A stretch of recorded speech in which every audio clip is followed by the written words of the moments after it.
قرآن پاک کی تعظیم کرنی چاہیے کہ نہیں کرنی چاہیے؟ کرنی چاہیے۔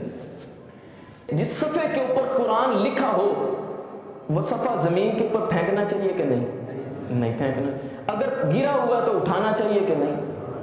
داتا علی اجویری رحمۃ اللہ علیہ نے یہ واقعہ بیان کیا حضرت بشر حافی کا، فرماتے ہیں کہ اللہ نے ان کو ولایت کا درجہ اس وجہ سے دیا کہ یہ نشے کے عالم میں ایک دن بازار میں جا رہے تھے، اچانک نظر پڑی دھندلاہٹ کے اندر کیا نظر آنا تھا، صفحہ اٹھا کے قریب کیا تو اللہ کا نام لکھا ہوا تھا۔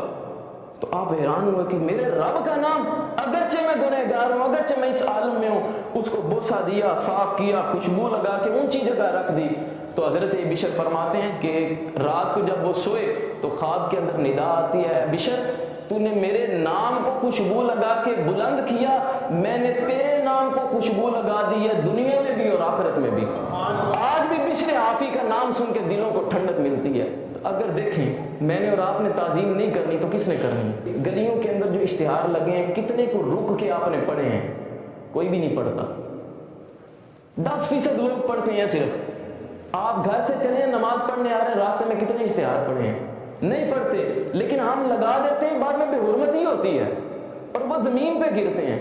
کوئی سالانہ پروگرام ہے اس مرکز کا، کوئی ماہانہ ہے، کوئی ہفتہ وار ہے، کوئی پروگرام ہے، ہم نے کوئی فلیکس چھاپ کے دیوار پہ نہیں لگانی۔ ہاں اس کے اندر رہے گی، وہ لوگوں کو بھیجیں گے، اس کے اندر رہے، لیکن چھاپ کے دیواروں پہ گلیوں میں لگانے کا کوئی فائدہ بھی نہیں ہے، لیکن نقصان اوپر سے یہ ہے کہ جب وہ نالیوں میں گرتی ہے تو پھر ثواب کی بجائے گناہ ہی ہوتا ہے۔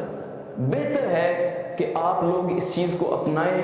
کہیں پہ کوئی اشتہار زمین پہ گرا ہوا ہے، کوئی فلیکس زمین پہ گری ہوئی ہے، اس کو اٹھائیں۔ اور پیغام پہنچانے کا بہترین طریقہ یہی ہے کہ موبائل کے ذریعے پیغام پہنچائیں۔